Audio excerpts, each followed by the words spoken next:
Ladies and gentlemen, we live in a world where Democrats, liberals, progressives, anyone on the left can get away with pretty much anything. And with a headline like, well, Facebook, Twitter, and other social media platforms say wishing Trump's demise from COVID is not allowed. This is NPR. So actually wishing that Trump loses his life is not allowed. Then you have a former President Obama and Clinton staffer or advisor wishing that he loses his life, President Trump. Did President Obama, was he forced to disavow the comments? Did Clinton disavow and disassociate herself from those comments? No, you better believe Trump would have been asked a million times. The hypocrisy and duplicity, the disingenuous nature of Democrats, media, it's unbelievable. They play this game where they put words into Trump's mouth or they amplify and publicize and obsess over things he never said or things they think that he meant or think that he said. So he never said, inject yourself with Clorox. He never, ever said this. He never said that the pandemic was a hoax. He was talking about the media response to his policies. That's why he said the new Democratic hoax. He was referring to the fact that they said he worked with Russia or that he interfered in the election because he was so afraid of Biden. He's going to defeat Biden. It's going to be Clinton. Clinton will replace Biden because they can't possibly be that inept. They wouldn't even get close enough with Botox Biden, with the exhumed body, with the human cadaver. They wouldn't even get close enough. They think that the polls mean anything. There were polls 4 days before the election in 2016 that said Clinton was up 17 points. There was one university, forgot which university it was, but it was a poll that said Clinton's up 17 points. In mid-October, she was actually higher, or the Real Clear Politics, go to Real Clear Politics right now, you can, in 2016, Clinton was actually up by a wider margin than Biden is right now in the middle of October, not the beginning of October. The polls are meaningless. If you care about the polls, the swing state polls, which is what counts, the Electoral College counts. See, Democrats don't have the popular vote in their primaries. Gee, I wonder why. And they have these absurd county statewide delegate, mathematical equations. So they don't even go, not only do they not go by popular vote in their primaries, they don't even really go by popular vote in their first couple contests. Or two of their first three contests. So they want to do away with the Electoral College, yet they don't use the popular vote for their own primaries. And within their primaries, in some of their primaries, they don't even use the popular vote. They use statewide, countywide delegates. It's a whole bunch of nonsense. So the biggest hypocrites on the planet on that end also. But you had people in Wisconsin in the rain,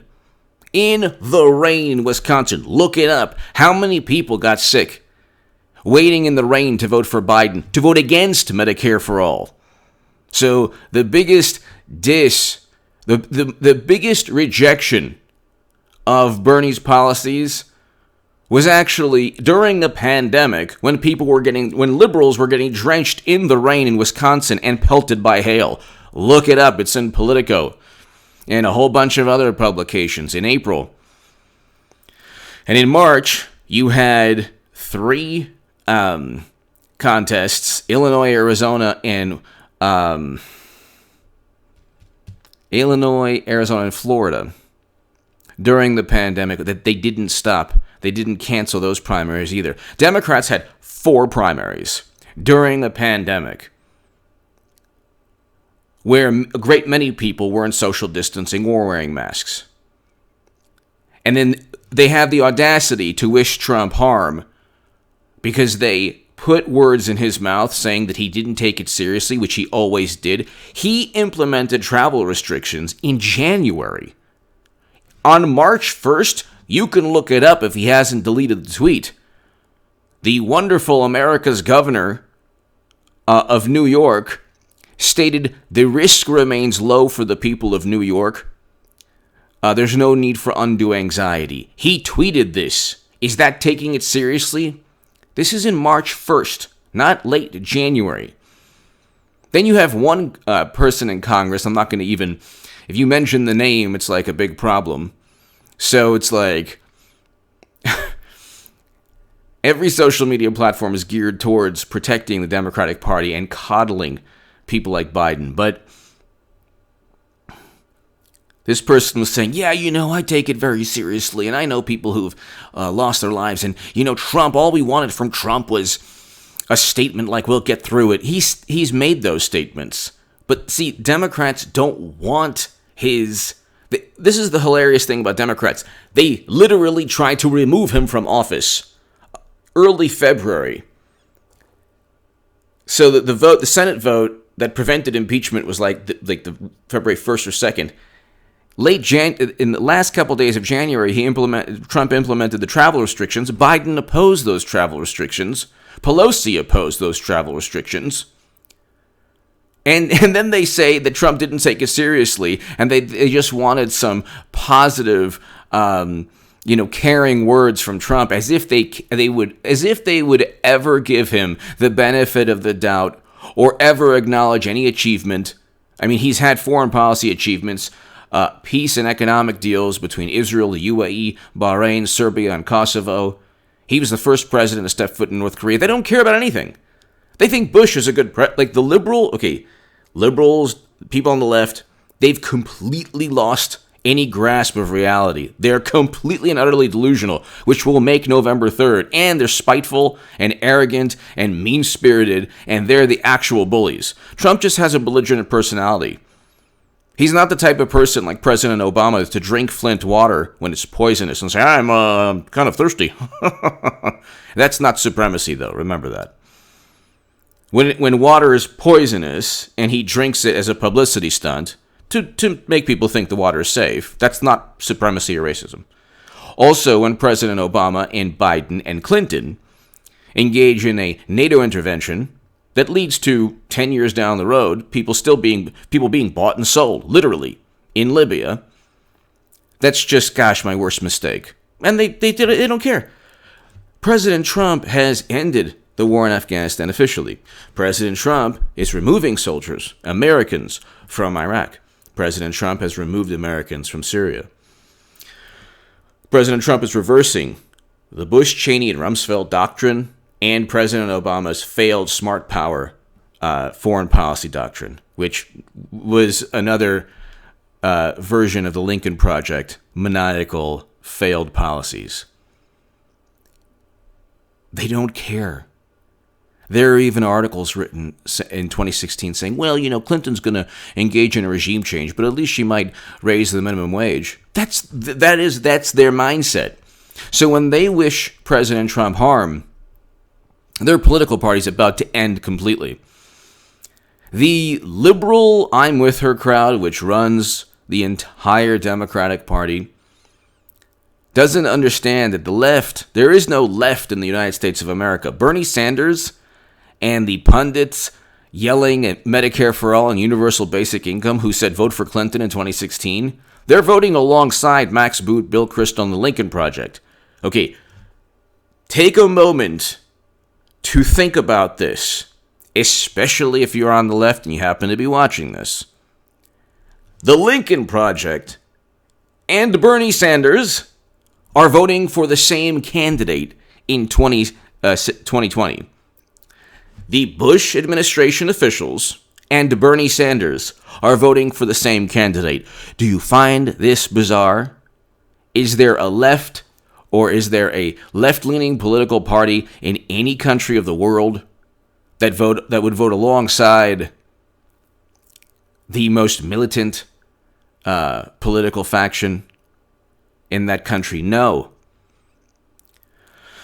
So President Trump is a fantastic president. Then you have people who have zero concept or understanding of history, where even mean words remind them of the 1930s and 1940s Germans.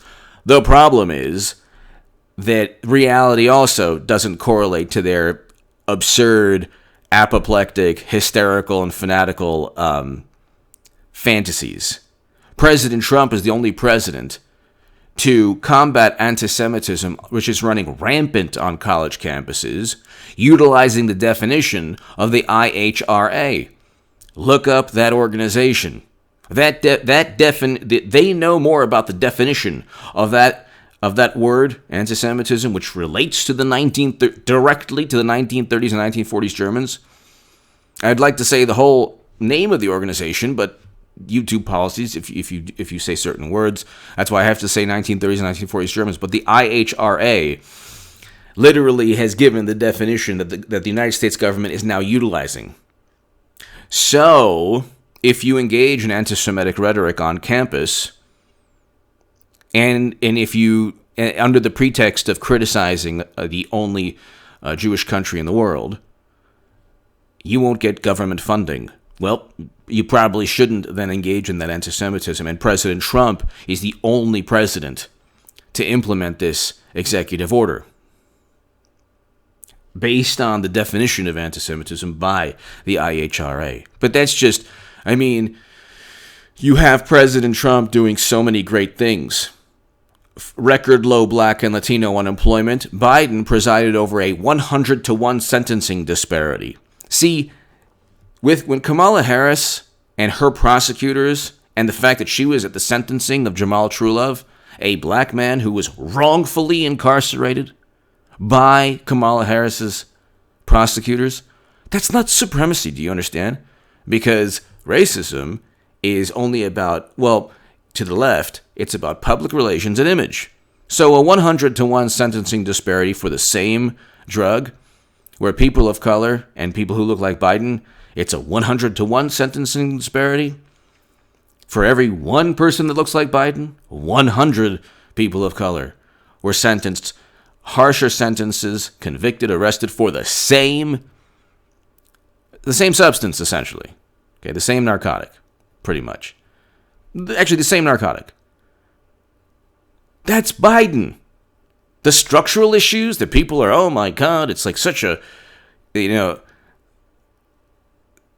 are people who think that this is the reincarnation of the civil rights movement. The only problem is the people who created the structure that they're against now, the protesters, are Biden. It's Biden and Clinton, the people who pushed the crime bill with the 100-to-1 sentencing disparities. It's Trump who signed the First Step Act, prison reform legislation. But you can't tell this to Democrats. To Democrats, Trump said to inject yourself with Clorox. He never said this. He never suggested it.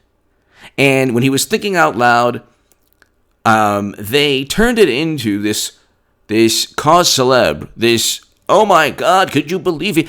And then they amplified something that they claimed to be, absurd, when in reality they didn't have to amplify it, and it was never a suggestion, and he was just thinking out loud. If you want to say, oh, well, why would he be thinking out loud about something that had nothing to do with injecting oneself with anything? He never stated you should inject yourself, or maybe we need to do this for everyone to do.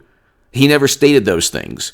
He never called the pandemic a hoax, not once. He never called the 1930s and 1940s Germans, that fateful day in Virginia, fine people. He never did. It's literally within that quote, he stated, I am not talking about those people. They should be condemned completely. But you can't tell this to the left. They are going to lose so badly. And whether it's like the Super Bowl. If you lose by 3 points, you lose by 50 points. It's still a loss. Same thing. I don't think they even get close enough to cheat. If they're so inept, they go with Biden, because I'm still telling you, I don't trust them. I don't trust the Democrats as far as I could throw Jerry Nadler. So I'm telling you, Clinton is going to replace Biden somehow. She's the only chance they have to make it close enough for them to cheat. There's zero enthusiasm. There's zero enthusiasm. Not only is there zero enthusiasm for Biden, the same people who shared the Lincoln Project, you have Democrats very proud of the Lincoln Project. They don't realize that these are Bush-era neoconservative, interventionist, regime change hawks who have been kicked out of the Republican Party because Trump shoved his boot up their rear end. And so President Trump is against regime changes and against interventions. Establishment Democrats are not. They're fine with that. They're fine with turning Libya into a failed state. They're fine with sending Americans off forever into never-ending counterinsurgency conflicts. This is the Democratic Party. But the Democrats who share the Lincoln Project people, like tweets or videos, what they don't realize is that the far left despises them almost as much as they despise Trump. So I used to be on the far left. Like, I used to be the biggest Bernie Sanders booster on the internet, according to the Huffington Post. I was the unofficial scribe of Sanders' most hardcore voters, according to the Washington Post. NPR quoted me in 2015. I said Clinton couldn't win. She would lose to Trump. I was right. In that paragraph in NPR, 538 said Trump wouldn't even be GOP nominee. The intelligentsia, the political intelligentsia in this country are constantly wrong about everything. From Trump working with Russia, to Trump calling the pandemic a hoax, to Trump saying, he was actually calling the 1930s and 1940s Germans fine people. He never said any of these things. So reality is going to come crashing down upon them when they lose again. It's going to be hashtag you lost twice, or hashtag Trump goes 8 years, whatever. But it's really like you lost twice. They're going to lose twice, and it is going to be the most euphoric, hilarious, amazing moment in the history of the internet, because the meltdown is going to be stupendous. You have to be here on this channel, and by the way, be here every evening at 9 p.m. on this channel, because I have the best late evening live stream in all of YouTube. If you want to support my voice long term, ladies and gentlemen, my Patreon is below, and subscribe also to H.A. Goodman's other channel. But people, They want to wish Trump harm because they think that he said something he never said, because they think he downplayed a pandemic that they originally downplayed. And that they actually forced people to choose, like, it's a choice between your civic duty. It's not your civic duty to vote in the Democratic primary. It's not democracy either, because they cheat. They cheated Bernie Sanders, and they cheated him in Iowa also in 2020. They cheated Bernie Sanders in 2016. The primary is completely rigged, always, for the Democrats. So I don't believe that they're going to actually go with Biden, even at this point. Sorry, but it doesn't matter. The H.A. Goodman prophecy, I'm joking, obviously, but still, is Trump going 8 years, in addition to Clinton taking it over. But if they're so inept, because Clinton gives them a chance, if they're so inept they go with Biden, there's zero support. There aren't even, like, there are Hillary voters. There are definitely Trump voters. Like, I'm the first time I vote Republican ever is going to be this election for President Trump. I'm a lifelong Democrat up until recently, past couple of years. There are Trump voters. There are Hillary Clinton voters. There are President Obama voters. There are no Biden voters. There are no Biden voters. The man was got obliterated the first three primaries before he started winning.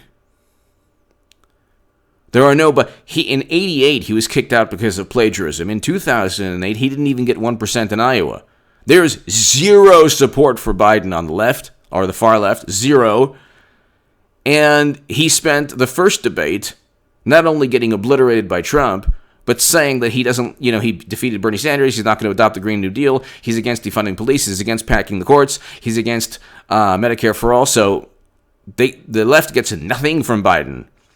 They would be much better off either voting for Trump or not voting at all, but you can't tell that or voting Green Party, but you can't tell that to people whose lives revolve around acceptance on Twitter and Facebook or Instagram or whatever.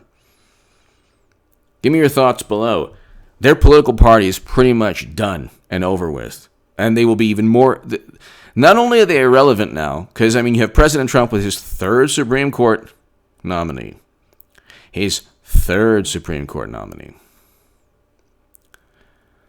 And re-election around the corner. Do they have a plan B? Because Trump gets re-elected, you have the Durham probe that heats up, you have Operation Legend that heats up, then you have, the Justice Department is very likely going to prosecute a great many people for cheating, which is what the Democrats are known to do. Project Veritas just found out some amazing, hilarious, very profound scandals. But Bernie Sanders was cheated. They blamed Russia. That was actually a hoax. Literally, Clinton purchased the dossier, and then they set up and framed President Trump and everyone around him. So they are 1 month away from a complete, the Democratic Party dissolving and factions within the Democratic Party breaking off. You think the far left is going to have anything to do with the Democratic Party when they lose 2 straight elections to President Trump? Not really. Not really. Give me your thoughts below. The retribution will come in 1 month. So 30 days from now, all the people who wish Trump harm are going to live with him and are going to lose so badly. It's like the reality of setting up and framing Trump and putting words in his mouth is going to come crashing down upon all of these self-righteous, indignant imbeciles. And it's only 30 days away. You can say what you like about Trump's personality. You don't like his personality, fine. But his personality isn't worse than President Obama destroying Libya. Sorry. His personality and your fantasy that he speaks to racists isn't more racist than what Biden did with the sentencing of 100-to-1 sentencing disparities for the same narcotic, where people of color, 100-to-1 person like Biden, that disparity is evil. That disparity in the sentencing for the same crime is actually the structural issues that people are protesting against. But guess who designed those structural issues? Guess, by the way, what the First Step Act addresses those sentencing issues. That's what President Trump signed. Anyway, give me your thoughts below. And President Trump made it permanent, and he has allocated permanently more funding to historically black colleges and universities than any other president ever. But he's mean. But his personality isn't nice. And that's the left. Give me your thoughts below. Subscribe to H.A. Goodman, H.A. Goodman's other channel. If you want to support my voice long term, my Patreon is below. I don't have $20 million in venture capital funding like some people. And if you want to be part of a newsletter, it's contactgoodman78@gmail.com. Be here tonight on this channel, 9 p.m. Pacific this evening, for the best late evening live stream in all of YouTube. Thank you.